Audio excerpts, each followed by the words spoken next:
చూడండి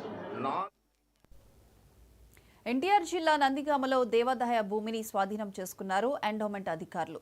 Chandapuram bypass road వద్ద ఉన్న భూమిని స్వాధీనం చేసుకున్నామని తెలిపారు EO Gangadhar. NTR tower apartment gate వరకు దేవాదాయ భూమి ఉన్నట్లు గుర్తించామన్నారు. ఈ సందర్భంగా అపార్ట్మెంట్ వాసులకు అధికారులకు వాగ్వాదం జరిగింది. ఈ సందర్భంగా పోలీసులు విస్తృత బందోబస్తు ఏర్పాటు చేశారు. నోటీస్ ఇవ్వండి అండి, మేము కాదనట్లేదు కదా, మీరు ప్రొసీజర్ ఫాలో అవ్వండి, నోటీస్ ఇవ్వండి.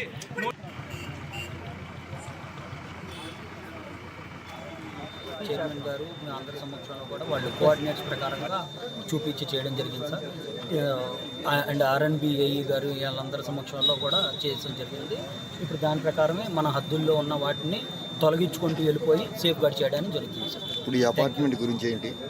అలాగే ఇది కూడా క్రిమినల్ ఒక కేసులోనే ఉంది సార్. దీనికి కూడా 10 సెంట్లు 5 సెంట్లు అనేసి అది కూడా రికార్డు త్వరలోనే చూసుకొని కోర్టు ముందు ఏదైతే ఉన్నాయో అవన్నీ కూడా చూసి చర్యలు. ఈ బిల్డింగ్ సంబంధించి ఇప్పుడు ఏం చర్యలు తీసుకోవట్లేదుగా? ఈ బిల్డింగ్ ఇప్పుడు మేము తీసుకుంటుంది 822లో మొత్తం మనకి సర్వే నెంబర్ 822లో ఏదైతే రోడ్డు కానుకొని ఇప్పుడు ప్రజెంట్ ఆక్యుపేషన్ జరుగుతున్నాయో అవి నివారించే దాంట్లోనే చేస్తున్నాం. అది ఎన్ని సెంట్లు సార్? ఏదండి ఇప్పుడు ఆక్యుపై అవుతున్న స్థలం